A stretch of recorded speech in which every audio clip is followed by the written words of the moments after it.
Dr. Kurisko, would you share a little bit about your background? Because I'm really fascinated. You've been in the medical industry for about 30 years, and now you're starting a new venture. Tell us a little about your background and what made you choose to dive into your own company. I actually graduated medical school in Canada in 1988 and did a 2-year residency in family medicine. Practiced as a family medicine doctor for 3 years in Thunder Bay, Canada, working in the office, emergency department, managing patients in the hospital. And one of the motives for me to become a family doctor was actually interested in helping people actually be healthy. But as time went on, I realized I was really just kind of putting band-aids on illnesses, and I got a little bit frustrated with that side of it.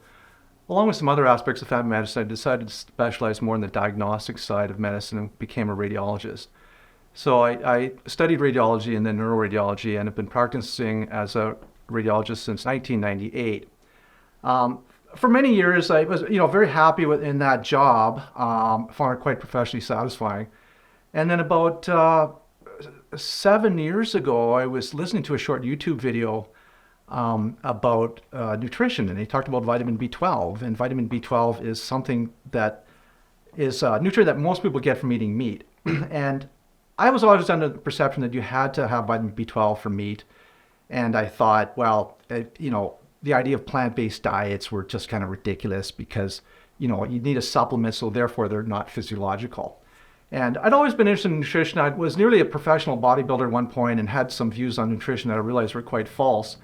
And so what I'd heard this about vitamin B12 from Dr. Michael Greger, who had written a book called How Not to Die.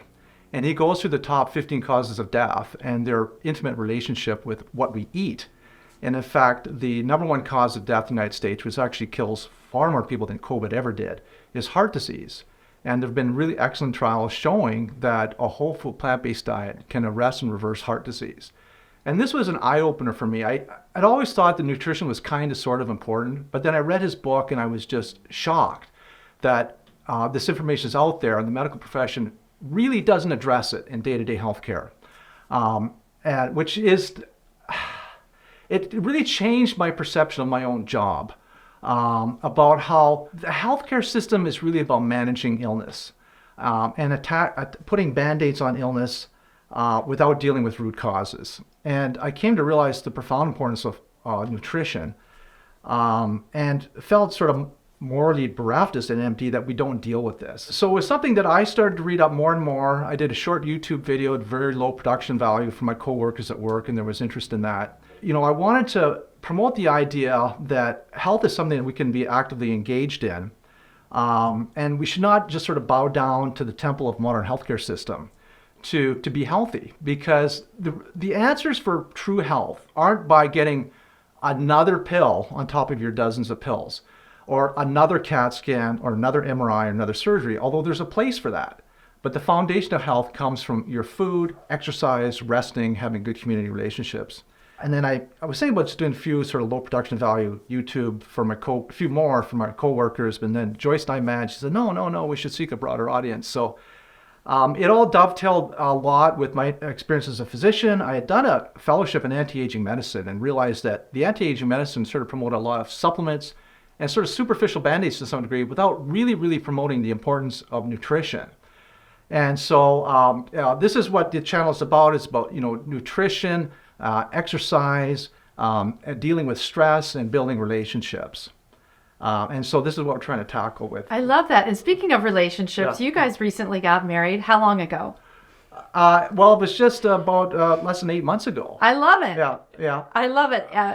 New job for you in a new house and new love. Yes. But you are very like-minded in Yeah. healthcare, and you're both very knowledgeable in your own separate ways. And Joyce, you have a completely interesting background, quite diverse. Can you share with us what your experience is, and why did you choose to both create this union in your company as well? Yeah, sure. No, so like Lee, my entire career has been in healthcare. I spent probably 20 years starting off in the whole pharmaceutical, biotech, medical device industry. And at one point, I just became really curious about big medicine.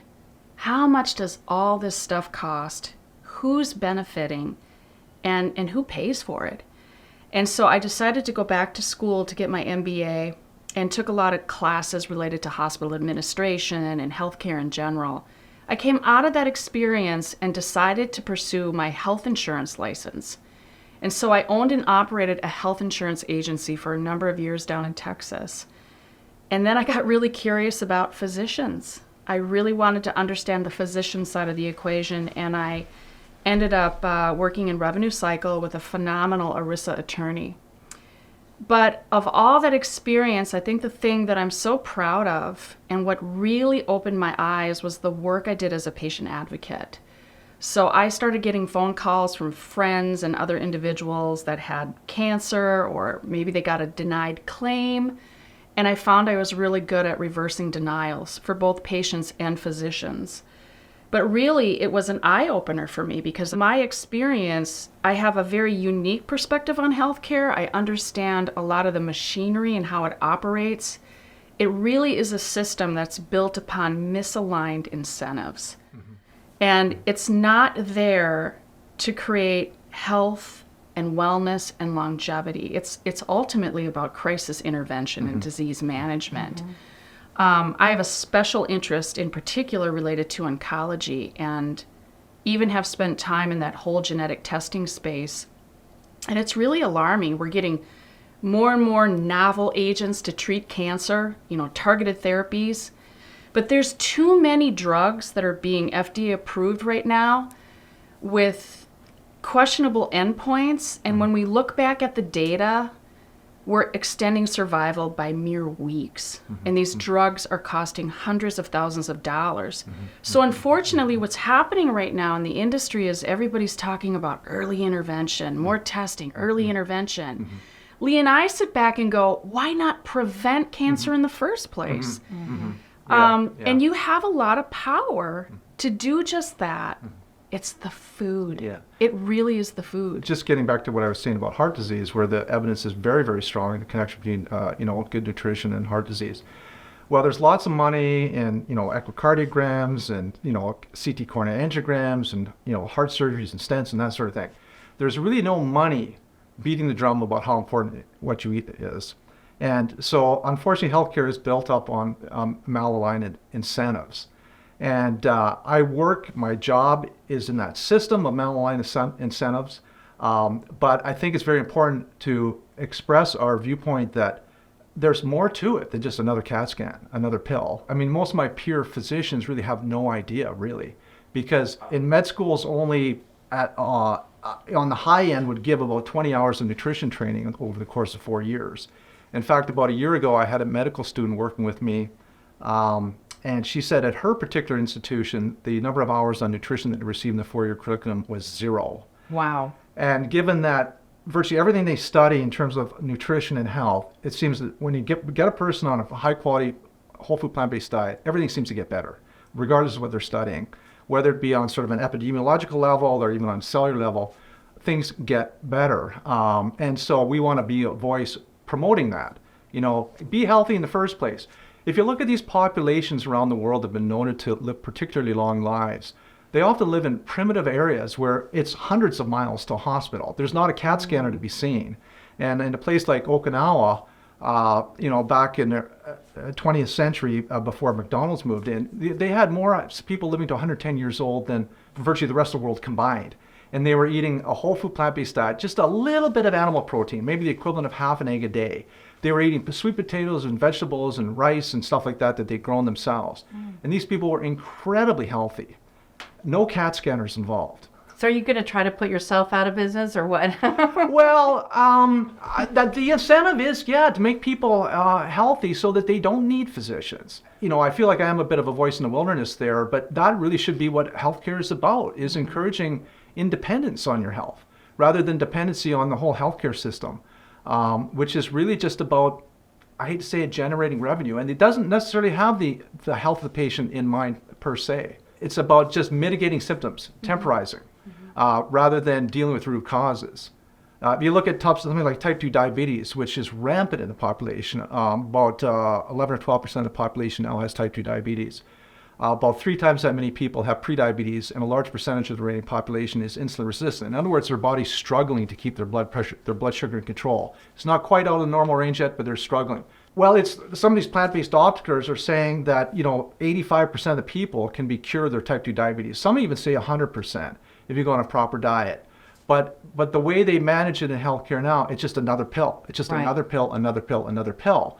And yet, if you put a person on a whole food plant-based diet, potentially within days they'll start getting better. In fact, I myself was pre-diabetic. I was very skeptical of this idea as I read more about plant-based diets, about eating a high carbohydrate diet, because carbohydrates are very demonized. But there's a distinction to be made between a healthy carbohydrate, such as beans, peas, rice, corn, potatoes, sweet potatoes, that sort of thing, versus, jelly beans and candy and donuts. But I was still skeptical, but I thought, well, I'm going to take a leap of faith. I'm going to try this for a few days. I'm going to eat nothing but, a high carb diet, fruits and vegetables and sweet potatoes and that type of thing. And I was pre-diabetic. Within 3 days, my blood sugar was normalized. In fact, it was not only just normal, it was at the very bottom of the normal range, which is exactly where you want it. Because, the risk continuum starts at the bottom of the normal range, it goes up through the normal range into pre-diabetic and into diabetic. So you want to be running with a fasting blood sugar towards the bottom of the normal range to optimize your risk for disease. Within 3 days, that was gone. I thought I was going to gain weight with all those carbs. I lost about 3 pounds, and I wasn't even fat. In fact, I ended up losing about 16 pounds, which never came back. And in fact, I was already lean. I'd had a body fat test a few years ago, and I was 0 percentile. In other words, if you took 100 men, statistically, I'm always going to be the leanest. And I got even leaner. So it's one thing to make a really heavy person lose a few pounds, but to make a lean person leaner, that's telling you something. And then minor symptoms like I had a little bit of skin condition called acne rosacea, it went away. And I found that my exercise recovery and endurance just skyrocketed. And so then I was hooked. I mean, I thought, we got to get more people knowing about this stuff. That makes a lot of sense. Mm-hmm. Now, for you, what demographic or what age group do you think you're trying to educate or to help them improve? I mean, I'm sure you'd love to improve kids, but where do you see the need right now? Well, we're seeing people that are, sort of 50 and above as our target, although the type of things that we're going to advocate are still going to be applicable in many cases to younger people. Good anti-aging actually starts early in life. In fact, it's even been argued it starts in utero. And even with epigenetic effects, it can even have an effect, your grandmother can have effect on the uterus. It's really quite interesting, but the earlier the better you start anti-aging practices, the better. There's a lot of interventions out there with drugs and, hormones and so on, and there's a place for that. But the basis of it is going to be, basically what we call the 4 pillars of aspirational aging is what you feed your body in terms of food, getting rid of the junk food, getting rid of the animal products, getting rid of the bad inputs like alcohol and drugs, and even non-physical inputs into your being, such as gambling addiction and shopping addiction, that sort of thing. It's about building your body through exercise and building your mind through lifelong learning. It's about resting, quality sleep, which is something that both Joyce and I have struggled with, and still struggle with, but we're getting better. And managing and minimizing unwanted stress. And then lastly, engaging, with good social relationships and building community. And also these are the things that we want to try to educate people about. That sounds amazing, the sleep part especially. I think a lot of us want to improve our quality of sleep, the duration of uninterrupted sleep. So Joyce, what do you see as your role and what you want to bring to women, helping them to really age gracefully? Yeah, wonderful. Well, I guess I've always had a lifelong goal of aging. I wanted to be strong in my older age, but I think aging gracefully is about lifelong learning. So right now I'm 56 years old, but I'm learning how to fly. So it's been a lifelong dream of mine to become a pilot, and I'm just having the time of my life. And it's really about overcoming a lot of fears. I think we need to push ourselves. These really are our golden years. They should be filled with vitality and health and longevity. And it's really, really important that we continue to be curious and learn. So one of the things we want to do with Kurisko Company is really give the tools and resources to individuals, women in particular, to go ahead and create community. But I'm really excited. I will be very transparent in a lot of the blogs and podcasts I'll be doing because I'm suffering from hair loss right now. I've had women come to me questioning bioidentical hormones. So we've got a physician lined up we're going to be interviewing in terms of that. Our brain health. Just the other day I was looking at some of the statistics regarding dementia. And by the year 2050, 150 million people worldwide will be suffering from dementia. Yeah. And of course, it's something that can be impacted by our food. Yeah, there's thought to be there potentially a really large nutritional component to staving off dementia. And there's some crazy statistic along the lines that if you eat, half a cup of dark green leafy vegetables a day, you reduce your risk of dementia by like 60%. In fact, there's a trial on right now looking at patients with dementia and putting them on a whole food plant-based diet, overseen by Dr. Dean Ornish. And I think that there's more chance of success with a line of research like that. One thing you get when you eat whole plant foods is you're getting all of the range of vitamins and minerals and macronutrients, but you also get hundreds of thousands of phytonutrients, which interact with our physiology in ways that we will probably never fully understand. And they interact in sort of a symphonic manner. But sort of the mainstream thing is to find like one isolated compound that's going to stop dementia. And yet the reality is the disease is probably so complex that there's probably multiple ways that need to be interacted with. And the only way you can do that is with eating food. Food is very different from taking isolated concentrated nutrients, which is we would never normally get those. And one thing that we'll talk about is supplementation. It's not a straightforward subject about the virtues or problems with food supplements, and there are potential problems.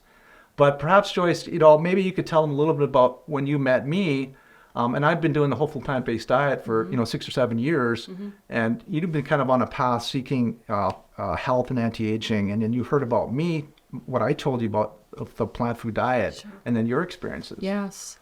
Yeah, so I had gone through a phase where I did the whole juicing thing, and then I delved into intermittent fasting. I'm kind of a beach body fanatic. I had to give up running. I've had 2 full hip replacements done in my latter 40s. And so I meet Lee, and he starts talking about this whole food plant-based. And I remember he said I could eat as many potatoes as I Wait, did you just... She's got it. Now she fell in love. And I mean, I love potatoes. And so I was hooked. And I grew up on a dairy farm. I mean, I was a meat and potato girl. Loved all dairy products. And it really has been a wonderful transition. I will say I feel phenomenal. I have so much energy. And the weight just fell off. I mean, wow. I mean, not that I necessarily had weight to lose, but I lost about 10 pounds. I mean, literally every week I'd get on the scale and it'd just be like, I'm a pound without less. even trying, right? Yeah, and I tell you, we eat. There's no portion control with whole food plant-based. I mean, the amount of oatmeal, for example, that he'll eat in the morning. Or you'll watch, what we eat for dinner, and it's amazing how much food you can eat. Yeah, and this really is, when you tell people, well, I eat a whole food plant-based diet, I severely limit processed food, I don't eat animal products. It's like, oh my God, what a restrictive diet. Well, I'll say, yeah, it's very restrictive. I've only have 300,000 foods to choose from, and I actually discourage any form of, restraint on, calorie counting or restraining the amount of food. Eat as much as you like, but focus on the quality of the food that you're eating. And you'll normalize your body weight if you have a body weight problem, and eat to satiety. And the other thing is your taste buds adapt as time goes on. At first, when you start eating a whole food plant-based diet and you're trying to minimize the salt, oil, and sugar, at first it might taste a little bit bland. But then over a period of several weeks, your taste buds will adapt. There's interesting science behind that, about how the reward centers in your brain adapt, and the secretion of dopamine becomes more sensitized to lower levels of stimulation, when you don't have the salt, oil, and sugar. And you'll begin to appreciate the nuances in your and flavors of the food. I actually think I enjoy food more now than I did when I was eating sort of a more typical diet. And I remember one time I came home and I'd been eating the plant-based diet for a while. Actually, lifestyle is the preferred term. And I was really hungry, and there was some cold steamed broccoli on the counter, and I just devoured it. And I was like, I can't believe how tasty this was. There was no butter on it, no salt, nothing. My taste buds had adapted, and I could appreciate these nuances of flavor. So although people think this is a deprivation thing, it's not. It's actually a plan of abundance. And if you compare what we advocate versus what a lot of people do, restricting carbohydrates, restricting calories, as time goes on and you do those type of plans, the longer you do them, the harder they get. The longer you do a plant-based diet, the easier it gets. And it's gotten to the point where I can't really even think of eating in any other way. So you changed your mindset, and your body also did a reset Yes. to change the taste for you, which is amazing. Well, I know you're going to be offering a lot of different services, so can you tell us a little bit about what's to come? Sure. Well, we're so excited about Kurisko Company. So we will be interviewing a lot of people in the plant-based field. A lot of really interesting interviews coming up. But even speaking with researchers and people from academia. And then, of course, we're going to create a community forum on our website so people can really engage. Just a ton of different tools and resources. I myself will be running my own test kitchen, per se. So I'm a fan of the Ustelsteins and the Stanziks have a lot of great recipes. And I'm not a cook. I never have considered myself to be a cook. Yeah. But through trial and error, I've found some really wonderful recipes, and I'm going to be sharing that with our audience. But one of the important things I wanted to touch on is this whole concept of community engagement and how critically important it is for people in their golden years.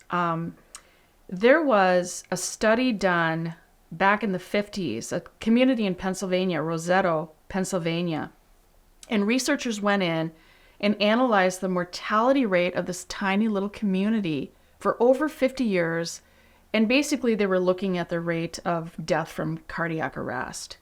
And they noticed that these people living in this town had a lower incidence of heart disease, really, than the neighboring communities.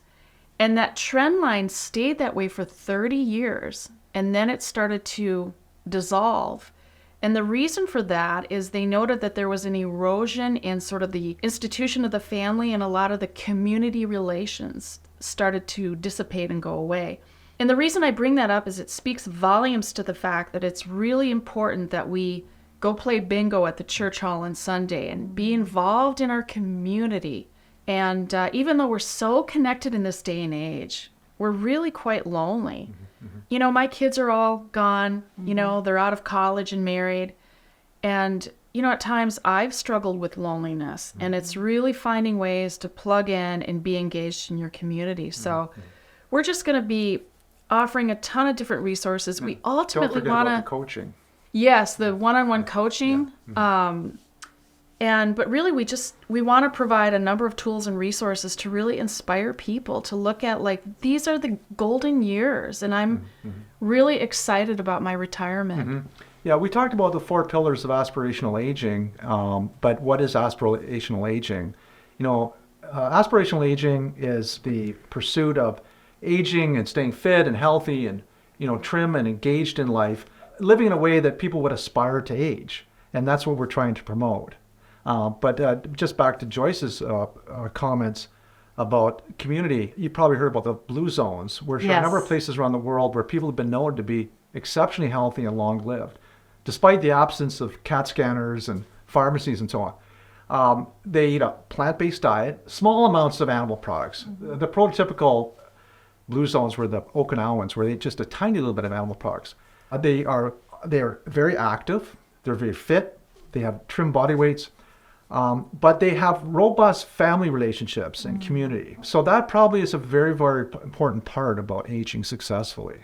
I like that you're addressing that. So you do the one-on-one consulting? Yes. So what I do is meet with people online, discuss with them their medical history, talk a bit about the plant-based diet and different lifestyle factors, but also I'd be interested in reviewing their lab work and the medications that they're on, and how we can follow these things and optimize them by changing their diet. And the changes may be very dramatic, actually. For example, we went to one of the Esselstyn's retreats several months ago, and we were sitting at breakfast one morning. We were sitting with 2 elderly ladies who were both diabetic. We were in about the 3rd day of the retreat. I think it hadn't even been 3 days. And the one woman had actually had to cut her insulin in half. This is how powerful it is. So it is important to have some monitoring medication and make sure that you're not over-medicated as you make these changes. So you really are going to be doing almost a hand-holding, because normal procedures, I would think, with a doctor is they prescribe, you go off, and there's no one really testing and seeing how you're doing day to day. You're really going to be able to see the changes and adjustments that are made and do it real time. And my goal would be not to have them as a lifelong client, is to teach them how to be independent, you know, become the CEO of their own healthcare. I mean, certainly if they need some kind of a refresher or whatever, we'll be available to talk to them. But the goal is to make them independent and to learn how to manage their own health themselves. Not to say that there isn't going to be a place for physicians. There are always going to be a place for physicians. But make the base of their health, the healthy 4 pillars of aspirational aging, and not just adding to your shopping bag of pills.